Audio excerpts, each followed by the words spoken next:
So the airlines now have got a couple things going on, right? We know the Boeing, let's start there because that's been the story. It's like it's a coin flip of when this thing is actually going to get back in the air and go. We heard positive messages from Boeing the last couple of weeks, helped the stock. The latest from airlines like American is they still have to push back groundings.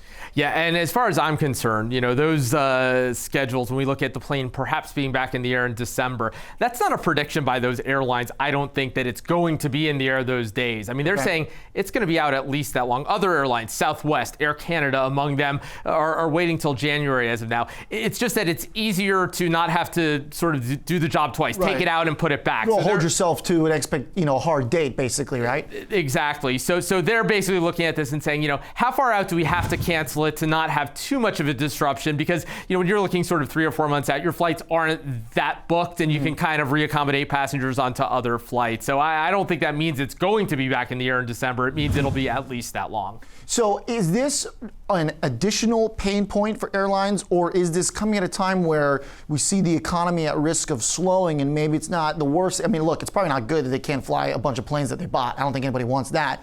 But is it as bad from a capacity standpoint where a year ago, all these airlines wanted to add on capacity? Is it bad for their numbers, bad for their revenue that they don't have planes to fly? Well, you're right, Ollie. All things being equal, sure, when times are a bit tougher, what do airlines do? They reduce capacity. So in some ways, this is a forced capacity reduction. You look at an airline like Norwegian at one extreme over in Europe, all kinds of problems, not mostly related to the MAX. Their most recent quarter actually improved with the MAX being grounded. Not saying that's necessarily cause and effect, but sometimes, capacity reductions during off-peak periods, or when times are tougher in terms of the revenue environment, not the worst thing. That said, the airlines would rather be making those decisions on their own. Not being forced. Absolutely, not being forced into those capacity cuts. How much has, just to kind of go off for a second, but I think it brings up an important point.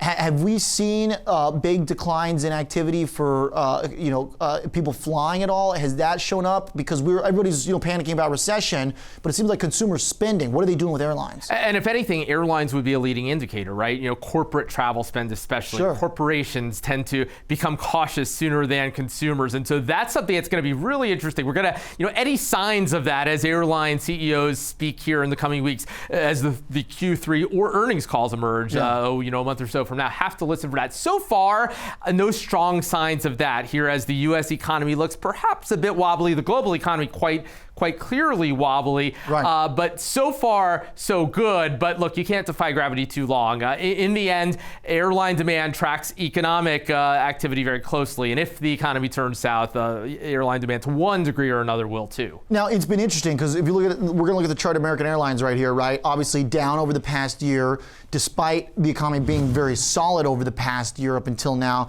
But a lot of this has been competitive. You and I have talked about that on the show. And then the 737 stuff. As far as the Boeing MAX goes, the headline for Bloomberg today is American Airlines keeps canceling flights and its CEO is taking the heat. I mean, at what point are people like Doug Parker going to shoot back and say, we want to get paid out as well from you, Boeing? I mean, is that coming? It's probably happening already in a more quiet way. I mentioned Norwegian earlier. Their CEO very loudly said, I'm going to send Boeing the bill. Look, Boeing in one way or another is going to end up compensating all of these airlines. It's not going to be in the form of a big fat check in many cases to airlines like American, Southwest, United that are sustainable companies with or without the MAX.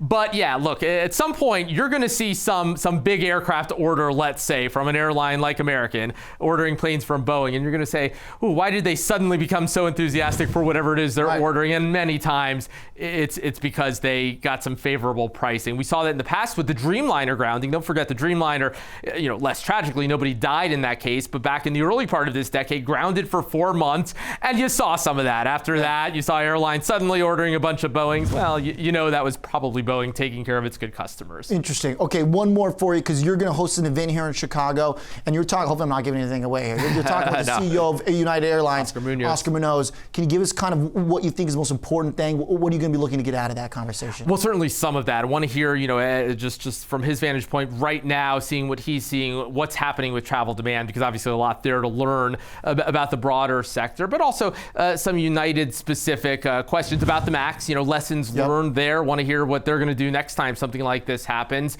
And right here in Chicago, probably the most competitive hub in the world, these two giant airline hubs, American and United, going head to head. I'm curious if you can quantify the impact of American's woes that you just mentioned in terms of any of that demand spilling over to United. And hey, if that's a threat going forward, if American gets its act together, a threat also, premium demand. United's done a pretty good job capturing more premium demand, upgrading its product. Have they done it just in time for a downturn when all of a sudden you're overexposed to that kind of demand?